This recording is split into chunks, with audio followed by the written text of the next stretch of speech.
Saudara, hari keempat banjir masih merendam permukiman warga di Perumnas Antang, Blok 8 dan Blok 10 Kota Makassar, Sulawesi Selatan. Ketinggian banjir yang mulai sedikit menurun dari sebelumnya 2 meter menjadi 1 meter. Di hari keempat banjir, ketinggian air mulai surut, saudara. Sebagian warga yang mengungsi pun mulai kembali ke rumah mereka untuk melihat kondisi rumah yang terendam banjir. Ada juga warga yang mulai bersih-bersih di lokasi yang sudah surut. Dari data BPBD Kota Makassar, jumlah kecamatan yang terdampak banjir kini menyisakan 4 kecamatan. Air sudah banyak surut, sudah banyak juga warga yang pulang membersihkan rumahnya. Untuk data yang ada, sudah 7 kakak yang pulang. Jadi sejauh ini ada berapa Bu yang bertahan di pengungsian? Masih ada 28 kakak. Itu berapa? Sebagian kemungkinan sebentar siang sudah. Pemerintah Kota Makassar menetapkan status tanggap darurat banjir hingga 17 Februari. 5 kecamatan terendam banjir dan membuat 5.000 warga harus mengungsi ke 48 titik pengungsian. Ketinggian banjir bervariasi dari 1 meter hingga 2 meter, saudara. Sejumlah bantuan dari Kementerian Sosial telah disalurkan ke posko pengungsian. Tertinggi dari standar. Ya, ini tertinggi dari standar. Yang tertinggi kemarin luar biasa. Kami bicara dengan beberapa ketua RT RW, teman-teman pemuda-pemuda, dikatakan bahwa ini paling cepat, paling tinggi, sama dengan 2018 kemarin. Nah, jelaskan ini sejalan dengan izin atau surat pembukaan bilik-bilik, kemudian banjir juga di Maros.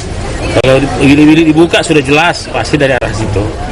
Sementara itu, saudara, bencana banjir yang melanda wilayah Kabupaten Maros tidak hanya merendam permukiman warga.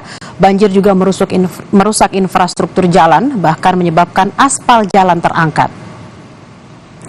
Rekaman video amatir milik warga ini memperlihatkan derasnya arus banjir yang menerjang Jalan Nasrun Amrullah di Maros pada Rabu 12 Februari. Bahkan aspal jalan sampai terangkat akibat dorongan arus banjir yang mengalir deras. Kerusakan aspal jalan akibat banjir ini diperkirakan sejauh 15 meter dengan lebar 2 meter.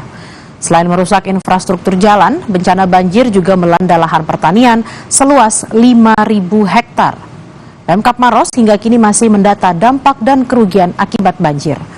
Bencana banjir sebelumnya melanda 14 kecamatan di Kabupaten Maros termasuk wilayah perkotaan.